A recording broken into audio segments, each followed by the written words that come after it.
नमस्कार सांग मैंने मुझे सुंदर भिडियोटी को आपण सेयार करी केमती लगे निहाती कमेंट जनइबे।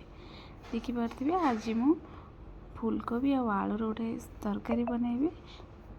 तो ये फूलकोबी आलू टमाटो आ लुण हल्दी पकई फास्ट ताकू सिझे नेबी।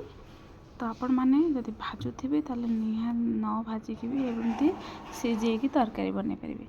सब पकई सारापर मुझे कुकर सीटी दे दूँगी। देखिपे ये आमर कोबी आलू पूरा सिझी जाइए। तो तापर चलतु आम तापर सतुला गोटे बनवा। सतुला ये आलू बैगण बोईतालु लाउ और कदली एक फास्ट आम डायरेक्ट एक छुंक लगेदवा। तो तेल फुटण सुखिला लंका सब पकई नहीं। तापर कंचा लंका अल्प पकई नेली। तापर पियाज भी पकई नेली। तापर किसी समय एक भाजी नौजी पियाज टाक। तो आपण मैंने निहाती ये बनातु। तो डायरेक्ट छुंक देगी बहुत भल लगे। लुण हल्दी स्वाद अनुसार लंका गुंड जीरा गुंड धनिया गुंड सब पकई नौची। जो डायरेक्ट कले एमती डायरेक्ट सब मसला पकई बनई पार बहुत भल लगे। ये आमर ये मसला सब हो सारे। तापर मुझे सब परिवा पकई नेबी जो काटी थी। देखिपे सब पर पकई नौजी। तो आपण मैंने चाहिए सारू आउ कि भी परिवा पकई पारे तो बहुत भल लगे। तापर ये सतुलार मुझे अल्प डाली पकई नौची मुग डाली जो भल लगे खाइबा। आउ मु अल्प डाली पकई। तो सतुला डालमा पकड़े तो आप अधिका डाली पकई पारे। ये आम सतुला मोटी हो सारा। तो तापर ये भेंडी गोटा भजापी मुझे कंचा लंका रसुण छेची नहीं। तो तापर स्वाद अनुसार लुण आउ लंका गुंड जीरा गुंड धनिया गुंड सब ये अल्प अल्प दे नौची।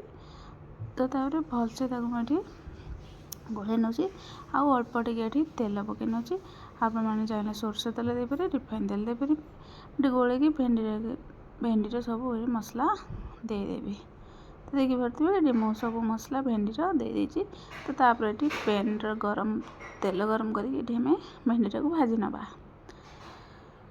तो देखिपे भेंडी पकई सारापर एपट सेपट करके आम किसी समय भेंडी को कवर करना जो भेंडी आमर जल्दी सीझीज आ भलसे भाजी हो।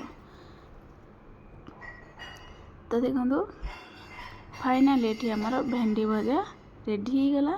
तो तापर ये आम चलतु कोबी आलू तरकारी आम बनईना। अति सहज आपण मैंने सीझे फूलकोबी आलू तरकारी बन पारे। ये तेल पकई नेली कंचा लंका पियाज पकई नेली। तो मसला ये गोटे सुखिला लंका पकई नौची। तो किसी समय आम ये पियाज को भाजी नवा। तो ये पियाज हो सारापर मुझे अदा रसुण मसला दे दूँगी। तो बहुत कम देजी मुझे मसला। तापर अल्प टे पानी ये लुण हल्दी लंका गुंड जीरा गुंड धनिया गुंड सब ये मु पकई नौची। तो मसलाटा को किसी समय मुझे कषि नेबी। तो तापर देखु जो आम टमाटो आउ कोबी आलू सीझे टमाटा काढ़ी आम मसलार कषि नवा। जो टमाटा आमर भलसे मेल्ट हो मसलार कषिले टिके भल टेस्ट लगे। देखिपे मसला आमर ये फाइनाल हो सारा। तो तापर आम जो कोबी आलू को सीझे ये मु पकई नौची। ये कोबी आलू को 2 ରୁ 3 मिनट आम कषि नवा मसला सहित। तापर जो सीझे कोबी आलूर पानी ये देदेवा। तो ये 2 ରୁ 3 मिनट आम एक फुटे नवा। रेडी हो गला आमर ये कोबी आलू तरकारी। तो सबू आमर ये लंच सब तरकारी रेडी हो जाए। एपटे तरकारी कोबी आलू ये सतुला ये गोटा भेंडी भजा आउ एपटे आमर भात भी बस। तो आप वीडियो